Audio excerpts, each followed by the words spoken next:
Hey, Serena here. I post videos every other Sunday about minimalism. Also, Will is here. Hey, leave it. I post videos every other Sunday about minimalism, farming, herbalism, possibly some art stuff. So if you like this video, be sure to subscribe, like and subscribe at the end. And just to get to it, this week I'm going to be talking about one of my favorite fall activities, which is the easy, possibly slightly haphazard farmhouse way of fermenting vegetables. So let's jump right in. Alright, so here's the basic setup, and I had more carrots, but then I was distracted and Willa nabbed some, which I don't mind because she's my dog, but not that hygienic, so I don't recommend it. Leave it. Anyways, don't recommend it. So pretty much basic stuff you need. Hey, stay out. Go lay down. Lay down. Anyways, basic stuff you need for this. What I'm going to be showing you, you need your vegetables. Right, for this one I'm doing carrots.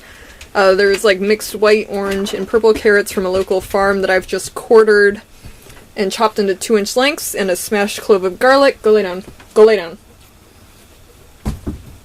But up here I have 3 hot sauces going, and these are just, instead of carrots, I chopped up just hot peppers and sweet peppers. I have a quart of water with 3 tablespoons of sea salt mixed in. This is the brine. It's really simple. It's about, I'm pretty sure that's a 5% solution. That's what I always do. Just 3 tablespoons sea salt into a quart of water. I have my fermentation jar, and the lid is over there. And I've also got a little bit of pepper powder here for some spice. Alright, so now I've added the carrots into the jar. There's about 1/2 inch of space from the top. This will give enough space. If it overflows, I'm going to add in the chopped garlic. And then, this is hard to do with one hand, I suggest using 2. Just like, it's about 1/2 teaspoon to 1 teaspoon of the salt. The pepper spice mix, and now I'm going to add my water. And just a side note, the water I use for this, because I didn't feel like going out and buying this fancy distilled or reverse osmosis-ized whatever water, you want to be careful if you have chlorine or fluoride in your water, so if you use city water. I would mix the salt in and let it sit in an open container overnight to off-gas. Sorry, Willa. Let it off gas, and then use that, because otherwise the those compounds will interfere with the natural bacteria that is already found on most vegetables. So I'm just pouring that in, enough to cover it. It's actually a bit closer to the lip than I'd like. So this will probably go into a jar after I'm done. And then another optional setup, or optional step that you can take, which I didn't mention beforehand, is kind of inoculating it with the brine from a prior fermentation. So this can either be like the layer of the liquid layer at the top of like a new jar of yogurt, the whey, or liquid from not, what is the word I'm thinking for? Pasture. Non-pasteurized like sauerkraut. I'm gonna add a splash, and since I need 2 hands for this, I'm gonna add a splash. Actually, I might be able to do it with 1 hand. We'll see. I'm gonna add a splash of this liquid to it, because I don't need this. This has been fermenting for about a month. It smells absolutely divine. Holy cow. Actually, no, that's been fermenting only 2 weeks. So it's been fermenting, so I'm going to add that, and that'll help speed up the process. And now I'm just going to put the lid on loosely. So this is where my process is a little different from a lot of people's. I don't weigh my stuff down. As you can see back here, there's no weights. I just make sure that the lid isn't on super tight, so that it'll start fermenting, and you want the gases produced by the bacteria in there to be able to be released, otherwise it could explode. So I leave that on loosely, and I just shake and swirl it every day. Like, I'll tighten the cap, shake it, give it a nice little swirl, a little shake, and that keeps scum from forming on top while maintaining an anaerobic environment, which is the best. So yeah, that's done for now. So now I'm just going to leave that in here in my trailer where it's kind of warm. Ideally you want it to stay around like 65-70 degrees for optimal fermentation.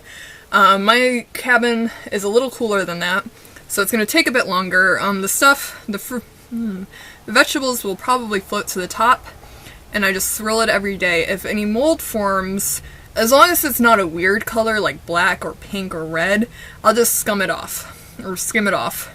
I'll skim the scum off. Just do that really quickly. It's not going to hurt you if it's like a white or kind of bluish gray mold. Those are safe. But if you're doing this, especially if you're doing it my method, please be an adult and realize this is your own decision. Just use common sense. Trust your gut. If your gut says it's gone bad, throw it out. Compost it. Don't eat it. If it develops any really off smell, like with time they'll get kind of sour, like a sauerkraut. But if it's like makes you question it, do not eat it. Some basic safety, and always wash your fermentation containers and your cutting board and your knife, everything really well beforehand with hot soapy water. And just have fun with it. Experiment. There's all kinds of vegetables you can do this with, like making dill pickles, beets probably. I wouldn't do softer stuff like tomatoes just because of the high water content will increase the chances of mold. But solids, like we do a lot of hot pepper fermentation and sweet pepper fermentation on the farm. For hot sauce, like we were going to downsize all of our pepper production this year just because we haven't been selling it, and my boss was like, no, we're going to use this. We're going to make all the hot sauce. But it's such a good use, and you don't need the prettiest vegetables for this. Just, if you, depending on your comfort level and trust in your farmers, you barely need to wash anything, or I would rinse the dirt off. That's the most I do. I just rinse the dirt off. Let the natural bacteria present in the soil just do their thing and create these delicious dishes for you. So that's the simple art of fermentation. If anyone tries this, I'm going to be doing a taste test video in probably a month or two with all of the hot sauces I have over there. I have like a habanero and a Cheyenne, which is like a really like a sweet hot pepper, and then a Cheyenne crimson Lee mix, which it'll be a little sweeter. Like that's a hot sauce you can just like pour and pour. It's gonna be so good. And I'll test the carrots and see how they came out and report back to you guys. So if you do this, let me know down in the comments how it went. I would really love to see this and hear about that, because fermentation is just a simple do-it-yourself thing that's just so important. It's a little act of like fighting consumerism, and this is gonna turn into a rant that I should save for another video. But yeah, so there you go. Just fermentation. So I will see you guys next time.